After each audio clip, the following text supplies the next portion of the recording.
नमस्कार। कोरोना वाली सिचुएशन में अभी सभी के मन में बहुत सारे सवाल हैं एंड स्पेशली फाइनेंशियली, मतलब पैसों को लेके काफ़ी लोगों को कोई दिक्कतें आ रही हैं और काफ़ी सवाल हैं लोगों के मन में। तो आइए पारसरिया जी से उनका समाधान पाते हैं। तो पारस जी, पहला सवाल है आपसे कि अभी इस प्रेजेंट फाइनेंशियल सिचुएशन में सभी लोगों की आर्थिक हालत को लेकर काफ़ी परेशान है, बट ऐसा क्यों क्यों लोग इतना इतना परेशान है? मैं इसको इंडिया के कंटेक्स्ट में देखें तो इसको दो भागों में बताना चाहूँगा। जो लोग 1975 के पहले जन्मे हैं, मतलब जिनका बर्थ 1975 से पहले है, उन लोगों ने इंडिया के दो फेज़ देखे हैं। एक नॉर्मल इंडिया और एक आर्थिक उदारीकरण का इंडिया, जो 1990 से हमारा इकोनॉमिक रिफॉर्म्स चालू हुए इंडिया में, तो वो मॉडर्न आर्थिक उदारीकरण का इंडिया देखा है। तो पहले 1990 के पहले के भारत की मैं बात करता हूँ, तो बड़ी लाइफस्टाइल सिंपल होती थी। खर्च करने के लिए बहुत सारे चीज़ें नहीं थी, संसाधन नहीं थे, एंटरटेनमेंट्स के साधन कम थे, कोई ब्रांड्स नहीं थे, कोई लग्जरी नहीं थी, इवन कोक और फेंटा तक इंडिया में नहीं था। तो बड़े सिंपल सी लाइफस्टाइल में आदमी बहुत शांति से जीवन व्यतीत करता था। एंटरटेनमेंट के नाम से महीने में एक आध मूवी देख लेता था या गार्डन हो आता था, तो यही उसकी जीवन लाइफस्टाइल थी। लेकिन 1990 के बाद का जो आर्थिक उदारीकरण का दौर आया है, इसमें हमको एक चीज़ सिखाई गई है कि आप खूब खर्चा करो, उसी से हमारी जीडीपी चलेगी।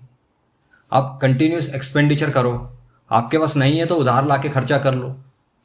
कर्जा करके पहले कर्जा ले लो और खर्चा कर लो, उसके बाद में चुकाते रहना। मतलब लोन पे, ईएमआई पे ज़िंदगी चलने लग गई है।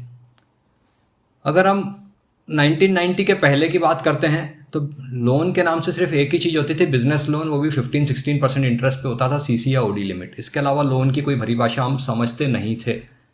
लेकिन 1990 के बाद आने से क्या हुआ? Housing loan.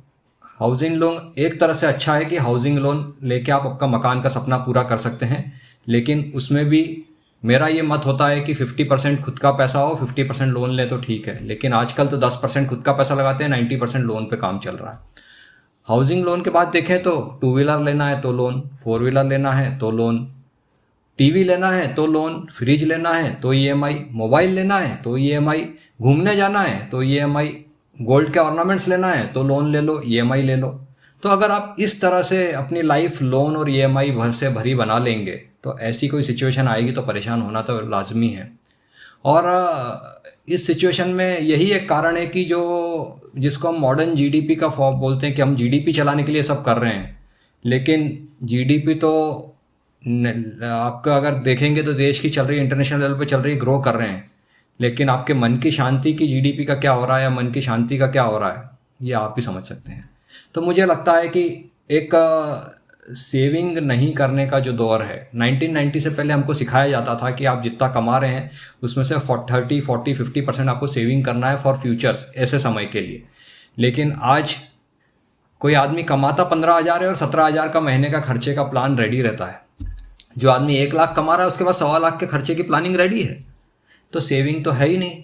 और जब सेविंग नहीं रहेगी तो ऐसा कोई वक्त आएगा तो आपका परेशान होना लाजमी है। और ये भी है कि अभी करंट सिचुएशन में काफ़ी लोगों की जॉब जा रही है, कुछ बिज़नेस के रेवेन्यूज़ कम हो गए हैं, बहुत सारे बिज़नेस मॉडल्स प्रॉफिटेबल नहीं हैं, बहुत तकलीफ़ है।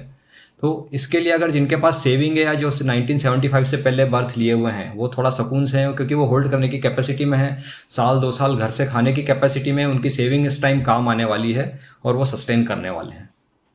तो मतलब काफ़ी काफ़ी अच्छी बात कही आपने कि मतलब सेविंग करना ऑलमोस्ट भूल से गए हम लोग। तो अब तो आप क्या रेकमेंड करेंगे कि आप इन सब लोगों को क्या करना चाहिए जो अभी बहुत फाइनेंशियल स्ट्रेस में है, जिनको बहुत दिक्कतें हो रही है, उन्हें क्या करना चाहिए? हम इसको दो सिनेरियो से देखते हैं। एक प्रेजेंट सिनेरियो की हम बात कर लें कि अभी हाल में क्या करना चाहिए। तो हाल में मुझे ये लगता है कि हो सकता है कुछ लोगों को लगता है कि जॉब अगर चली गई है तो आने वाले 2, 4, 6 महीने में बहुत सारे नए सेक्टर भी आएंगे जो उन्होंने कभी सोचे नहीं थे। ऐसे नए सेक्टर्स में जॉब निकलेगी तो आपको एक माइंडसेट रेडी करना होगा कि मुझे तो एक ही फील्ड का नॉलेज आता है, तो आपको वर्सेटाइल बनाना पड़ेगा, अपने आप को मल्टी डायमेंशनल बनाना पड़ेगा। कुछ नई फील्ड में जॉब मिलता है तो घबराना नहीं है, नई फील्ड में भी जॉब ट्राई करना पड़ेगा।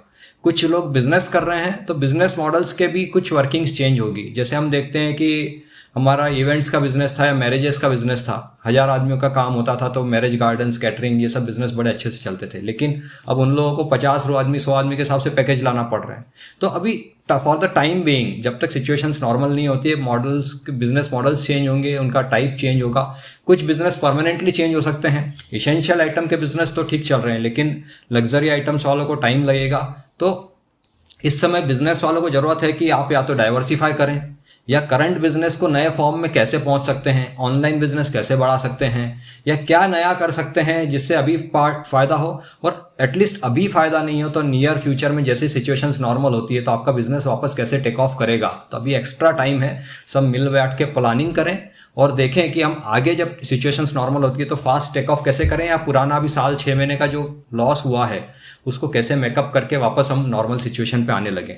तो कुछ ना कुछ इस टाइप से वर्किंग हमको करना पड़ेगी और चैलेंजेस आना पड़ेंगे। इसमें एक एग्जांपल मैं लेना चाहूँगा कि आप सब तो जिंदा हैं। हम देखते हैं कि हर साल काफ़ी कुछ लोग, कोई ना कोई हमारे निकट परिचित में, फ्रेंड सर्कल में, कभी ना कहीं कभी ऐसा होता है कि अर्निंग मेंबर 30, 40, 45 की एज में इस दुनिया से चला जाता है। उस टाइम उनकी फैमिली भी फाइट बैक करती है। सब उनका एंड नहीं होता है, फैमिली मेम्बर्स मिलकर फाइट बैक करते हैं, स्पेशली लेडीज़ पार्ट। कुछ ना कुछ नया सोचते हैं, अपने आप को तैयार करते हैं और उस सिचुएशन में फाइट होकर बाहर निकलते हैं और अपनी आजीविका चलाते हैं और परफॉर्म भी करते हैं। तो जब अर्निंग मेंबर जाने के बाद कोई फैमिली बैकअप कर सकती है तो आप सब तो अभी जिंदा हैं। सिर्फ 6 महीने का पॉज है, साल भर का पॉज है, तो ये टाइम निकल जाएगा। अपने आप को तैयार करें और उनसे एग्जाम्पल देखें कि जिनके अर्निंग मेंबर चला जाता है वो कैसे बैकअप करते हैं, उनको स्टडी करें और उनसे सीखें कि हम लोग वापस कैसे बैकअप करेंगे, कैसे फाइट बैक करेंगे और वापस नॉर्मल सिचुएशन की ओर जाएंगे। बिल्कुल सही बात है, बिल्कुल सही बात है। तो अब एक और काफ़ी पॉपुलर क्वेश्चन ये है कि अभी तो कोरोना आया, बट फ्यूचर में ऐसा कोई भी पैंडमिक आता है या फिर कोई भी ऐसा क्राइसिस आता है फ्यूचर में, तो वैसी सिचुएशन में क्या करना चाहिए फिर? बिल्कुल सही बात है। देखिए, एक तो ये पेंडेमिक है और पेंडेमिक के साथ मैं तो इसको बोलूँगा कि सॉर्ट ऑफ वॉर ही है। भले बायोलॉजिकल वॉर बोल दो, सॉर्ट ऑफ वर्ल्ड वॉर ही है। हो सकता है अभी सिचुएशंस आप देखेंगे तो इंटरनेशनली कई बार ऐसी सिचुएशन डेवलप होने लगी थी कि अब लगता है अभी वर्ल्ड वॉर शुरू होगा। तो आने वाले समय में वर्ल्ड वॉर की भी संभावनाएं हैं। तो ऐसा मत सोचिए कि ये पेंडेमिक निकल जाएगा तो सब कुछ नॉर्मल हो जाएगा। कभी हो सकता है 2-4-5 साल बाद वर्ल्ड वॉर भी हो जाए, वापस ऐसी सिचुएशन आ सकती है।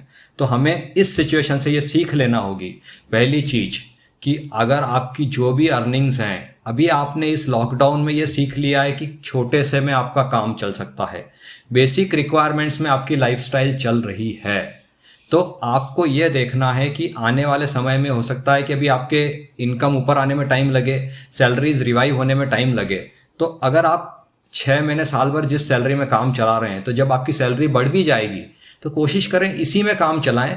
या मैं एक एग्जांपल लेता हूं कि आपकी सैलरी अभी 10,000 है और आने वाले समय में वो 15,000 हो जाती है, तो 10,000 में आपका काम तो चल रहा था।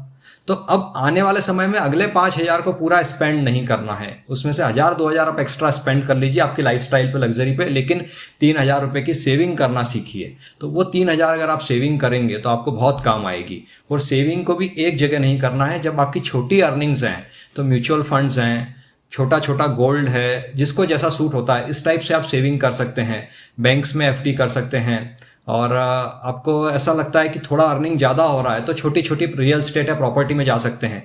लेकिन रियल स्टेट और प्रॉपर्टी में भी अपने पॉकेट या बजट के हिसाब से जाइएगा, लोन लेके नहीं। क्योंकि आज जिन लोगों ने लोन लेके प्रॉपर्टी रेंट आउट की थी और प्रॉपर्टियाँ खाली हो गई है, रेंट नहीं आ रहा है, तो उनको ईएमआई भरने का भी दिक्कत आ रहा है। तो हमेशा अपने बजट और अपने पॉकेट के हिसाब से चलें, किसी को दिखाने के हिसाब से ज़िंदगी ना जिएं। और यंग जनरेशन को सबसे ज़्यादा पहली बात बोलूँगा कि सबसे पहले अगर आप कमा रहे हैं तो जिस दिन आपकी पहली सैलरी आपके हाथ में आती है उस दिन सबसे पहले अपना टर्म इंश्योरेंस करवा लेना। क्योंकि इस कोरोना के पीरियड में भी काफ़ी लोग 30, 35, 40 की उम्र में भी डिपार्ट कर गए हैं इस वर्ल्ड से। अगर उनका टर्म इंश्योरेंस होगा तो उनकी फैमिली को सर्वाइव करने के लिए काम मिल जाए, एक ऑप्शन या पॉसिबिलिटी रहती है। तो आप लोगों के पास, अगर यंग जनरेशन को मेरा रिक्वेस्ट है कि जैसे ही जॉब चालू होता है फर्स्ट सैलरी से आपका टर्म इंश्योरेंस करवाना और एक मेडिक्लेम अपना और अपनी फैमिली का, ये 2 बेसिक चीज़ें सेफ्टी के हिसाब से लेके चलना। और उसके बाद इन्वेस्टमेंट, जैसे मैंने बताया, आप डिफरेंट वे में थोड़ा थोड़ा सेविंग की आदत डालें। क्योंकि यंग जनरेशन को क्या लगता है कि हम लाइफस्टाइल जी लें, मॉडर्न सब कुछ जो हमने सपने देखे थे सब कर लें। लेकिन मेरा उनसे फिर रिक्वेस्ट है कि सपने के हर सपने को पूरा कीजिए, लेकिन स्टेप बाय स्टेप पूरा कीजिए। जरूरी नहीं है कि एक ही 2 साल 3 साल में सब कुछ हो जाएगा। 5-7 साल में एंजॉय कीजिए ना, हर एक को स्टेप वाइज एंजॉय कीजिए। तो आपके पास जो अर्निंग्स आ रही हैं उनको एक सेविंग मोड में डालिए, सेविंग का एक पैटर्न बनाइए। आजकल बहुत सारे फाइनेंशियल एडवाइजर्स मार्केट में जो आपको गाइड करेंगे कि how to save and make your financial plannings, उनकी हेल्प लीजिए और अपने फ्यूचर को सिक्योर करते जाइए। और अगर आपके पास सेविंग रहेगी, मान लीजिए अगर 5-7 साल बाद वर्ल्ड वॉर होता है तो आपने सेव करने की हैबिट डाली और वापस 6 महीने साल भर के लिए ऐसी कोई सिचुएशन आती है तो सेविंग आपको उस कठिन टाइम में स्टैंड करने के लिए हेल्प करेगी और अल्टीमेटली आपको फ्यूचर लाइफ में भी हेल्प करेगी। मेडिकल चैलेंजेस हैं या चैलेंजेस कह के नहीं आते हैं, कई बार नेचुरल कैलेमिटीज़ आ जाती हैं, बाढ़ आ जाती है, भूकंप आ जाता है, कुछ भी ऐसा लॉस मेजर आपको होता है तो जो सेविंग का आपका मोड है वो हमेशा आपको हेल्प करेगा। तो थोड़ा सा प्लानिंग करके चलिए। एक्सपेंडिचर पे कुछ कट करना है, ऐसा नहीं है कि बिल्कुल एक्सपेंडिचर नहीं करना है, लेकिन अपने बजट के अनुसार, अपने पॉकेट के अनुसार खुद को सेटिस्फेक्शन देने के लिए स्पेंड करना है। लोगों को दिखाने के लिए या फेसबुक या इंस्टाग्राम पे पोस्ट डालने के लिए कोई एक्सपेंडिचर नहीं करना है। खुद को और फैमिली को सेटिस्फेक्शन मिले उसके लिए एक्सपेंडिचर करना है। तो थोड़ा सा प्लानिंग कीजिए, लाइफ को व्यवस्थित कीजिए और आगे बढ़िए। तो ये छोटा सा वक्त है, ये भी बीत जाएगा और अपने आप को स्ट्रांग करिए, कॉन्फिडेंस लेवल बढ़ाइए, कमबैक कीजिए, फाइट बैक कीजिए और देखिए कि हो सकता है मई जल्दी से वैक्सीन्स आएगी, कुछ अच्छी खबरें आ रही है, लेकिन मैं एक्सपेक्ट करता हूँ अप्रैल मई 2021 से बहुत कुछ ट्रैक पे आने लगेगा और आप सब चीज़ों को भूल के अपने काम में लग जाएंगे। लेकिन जो बातें मैंने आज कही हैं उनको भूलना मत, अच्छे से अपनी सेविंग्स को लेके आगे बढ़ना। थैंक यू पारस जी, मतलब काफ़ी अच्छे सवालों के आपने जवाब दिए। हो सकता है लोगों के मन में और भी ऐसे सवाल हो, तो इन सभी लोगों से मेरी यही आशा है कि आप कमेंट्स में आप अपने क्वेश्चन पूछ सकते हैं कि हम आपको उनका तुरंत जवाब देने की कोशिश करेंगे, या फिर काफ़ी अगर सवाल हुए तो हम अगला वीडियो एक फिर से बना सकते हैं इसके लिए। तो प्लीज़ चैनल को एक बार लाइक, शेयर और सब्सक्राइब कर दें। That will be very helpful. Okay, thank you very much. Thank you Paras ji. Thank you.